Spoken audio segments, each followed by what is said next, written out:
Cześć, witajcie w finałowym odcinku serii turystycznej po południowych Niemczech. Nie wiem jak Wy, ale ja nie wyobrażałem sobie, żeby ta seria zakończyła się finałowym odcinkiem w innym mieście niż w Monachium. To właśnie Monachium dzisiaj odwiedzam i jak zawsze pokażę Wam, jakie miejsca warto tutaj zobaczyć i jakie ciekawostki skrywa to miasto. A jest ich naprawdę dużo, więc nie zwlekajmy, zapraszam.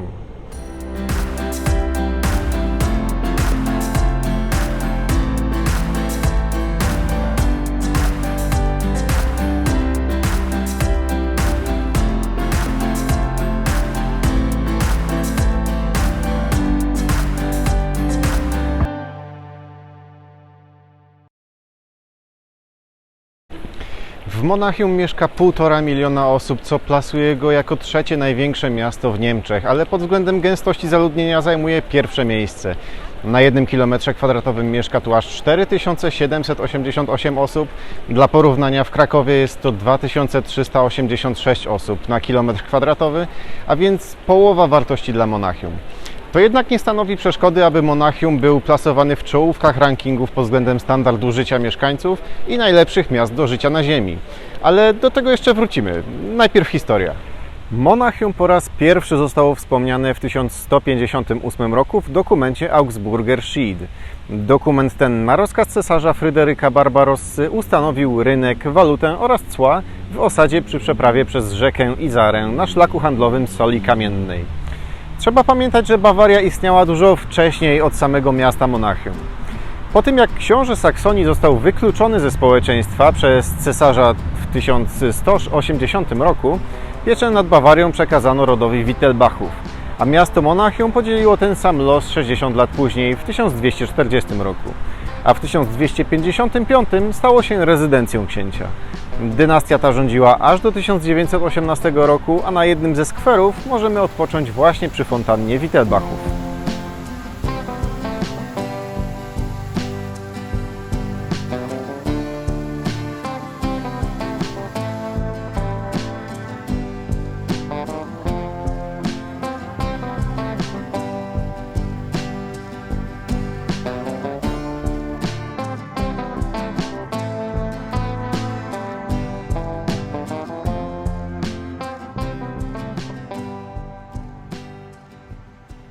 W XV wieku duże zagrożenie stanowiły najazdy husytów, więc rozbudowano drugi krąg murów miejskich i fortyfikacji. W tym wieku natomiast miało jeszcze jedno wydarzenie, a mianowicie w 1442 z miasta wydalono wszystkich mieszkańców pochodzenia żydowskiego. Przez stulecia stosunki pomiędzy nimi a chrześcijanami były krwawe, a co kilkanaście lat występowały kolejne pogromy Żydów. Oczywiście więcej o historii życia Żydów w Monachium dowiemy się z muzeum do tego dedykowanym.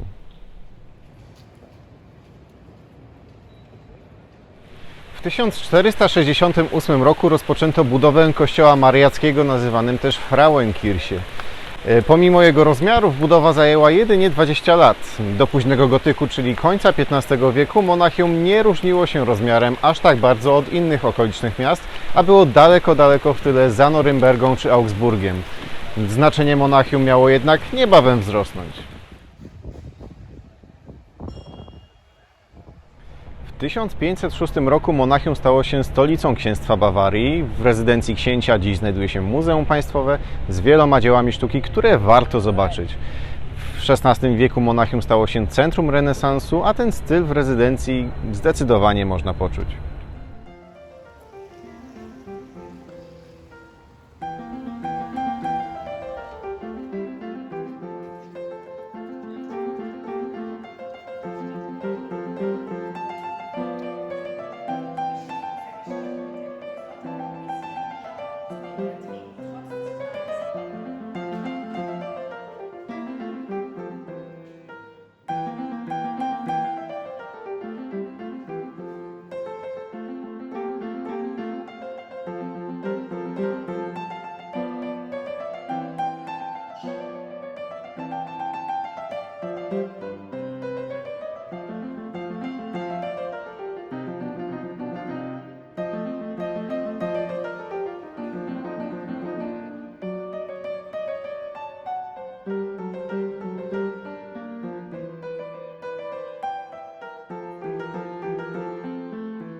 Podczas gdy inne niemieckie regiony zachwycały się ideą reformacji Marcina Lutra, Bawaria chciała pozostać przy tradycyjnym wyznaniu katolickim, więc w przeciwieństwie do innych niemieckich księstw, Bawaria obrała kurs kontrreformacji. W ramach tego ruchu wybudowano kościół świętego Michała oraz kolegium jezuitów. W Monachium znajdziemy więc bogato zdobione kościoły, które są rzadkością w Niemczech po przejściu zmian ruchu reformacji. To nas prowadzi do tematu nazwy miasta. Monachium od początku było przywiązane do wiary chrześcijańskiej o wyznaniu katolickim. W mieście znajdowały się klasztory kapucynów, sióstr augustynek, benedyktynów, a później nawet templariuszy. Dlatego, że było tutaj dużo mnichów, a po niemiecku mnich tłumaczy się na Mönch, to miasto na początku nazwano München. No ale dlaczego, mówiąc o tym, stoję przed jakąś pijalnią piwa? A dlatego, że ze względu na post, którego mnisi musieli często przestrzegać, rozwinęli oni tradycję ważenia piwa. Nie było ono zabronione w czasie postu, więc każdy klasztor ważył własne piwo.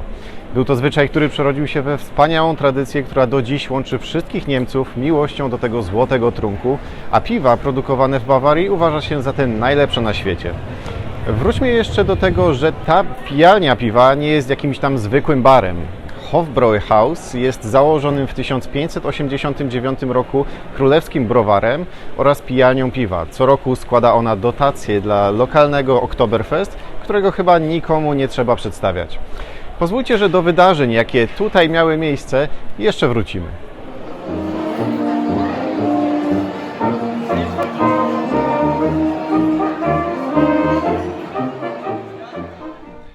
XVIII wiek odznaczał się czasem konfliktów zbrojnych w ramach hiszpańskiej sukcesji oraz sporów z Habsburgami.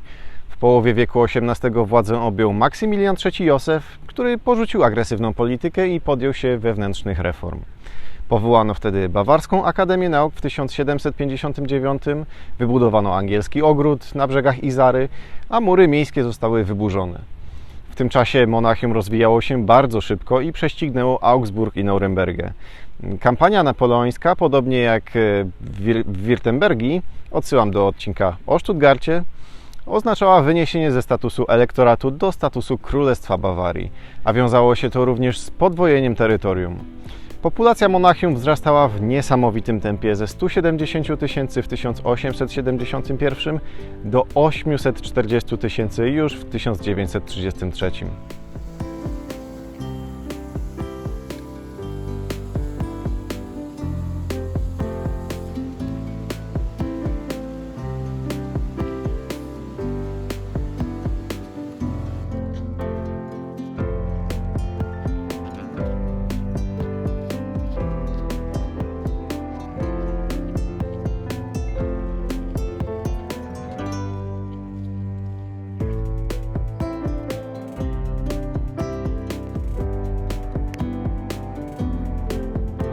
Aż do rozpoczęcia I wojny światowej w Monachium rozwijana była sztuka, a artyści mieli mnóstwo okazji do prezentacji swojej twórczości. Dziś znajdziemy tutaj muzea sztuki klasycznej, nowoczesnej lub te wystawiające rzeźby i wiele innych.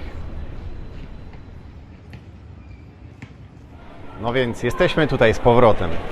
Przy negatywnych nastrojach ludności podczas rewolucji listopadowej w 1918 roku po I wojnie światowej przekazanie władzy odbyło się stosunkowo pokojowo, kończąc erę Królestwa Bawarii, a rozpoczynając erę wolnego państwa Bawarii. Krótko po tym Monachium doświadczyło drugiego powstania, tym razem grup komunistycznych i socjalistycznych. Powstańcy na moment ogłosili Sowiecką Republikę Monachium, a stało się to w sali balowej pijalni piwa Hofbräuhaus. Ale ten ruch został krwawo stłumiony wiosną 1919 roku.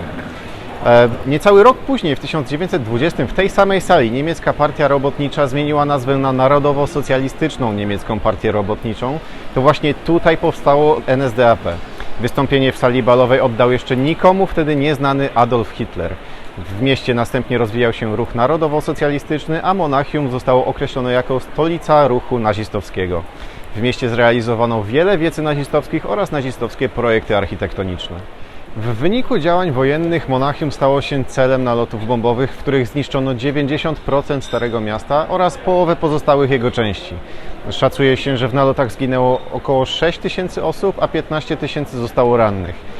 2 dni przed zajęciem miasta rozpoczęto akcję wolności dla Bawarii, w której wzywano mieszkańców i wojskowych do powstania przeciwko nazistom.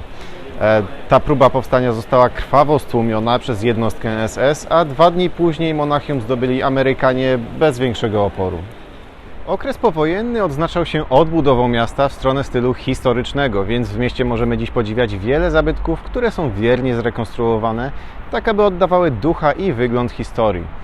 Monachium postanowiło zainwestować w rozwój przemysłu wysokich technologii. Do miasta więc przenosiły się siedziby wielu firm, a za nimi również banki. Monachium skorzystało na rozpadzie Niemiec, ponieważ wiele firm ze wschodniej części przenosiło się właśnie na południe do Monachium i reszty Bawarii. W mieście odwiedzimy muzeum oraz siedzibę marki Bayerischen Motorenwerke, które wszyscy znamy jako BMW. Prawdziwą gratką będzie również BMW World. Jest to świetne miejsce dla wszystkich fanów motoryzacji i prawdziwa ikona Bawarii. Dzięki sukcesowi gospodarczemu i rozwojowi technologii Bawaria stała się najbardziej rozwiniętym i najbogatszym ze wszystkich niemieckich landów.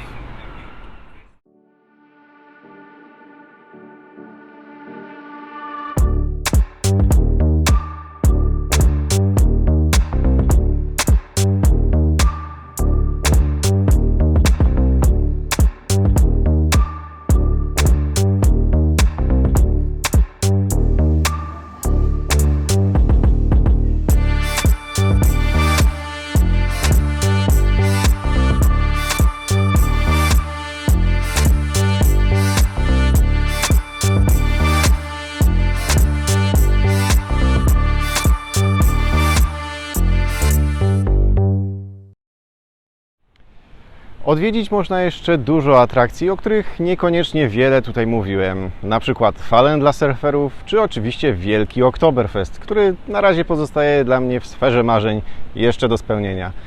Można też odwiedzić Muzeum Bayernu Monachium, to szczególnie dla fanów piłki nożnej, chociaż bez Roberta to już chyba nie jest to samo. To już finałowy odcinek, więc dziękuję Wam bardzo za to, że oglądaliście całą serię turystyczną po południowych Niemczech. Jeżeli jakimś cudem nie widzieliście jeszcze wszystkich odcinków z tej serii, to zawsze możecie znaleźć całą playlistę na kanale i tutaj w karcie w rogu ekranu. To co prawda jest finałowy odcinek, ale pamiętajcie, że jeszcze dokładnie nie wiem kiedy, ale pojawią się 2 bonusowe odcinki z Bazylei i ze Strasburga oraz podsumowanie całej serii, więc zasubskrybujcie kanał, dajcie dzwona, aby ich nie pominąć. To była świetna zabawa z biletem za 9 euro i niezapomniane lato. Oby takich więcej. Widzimy się już następnym razem.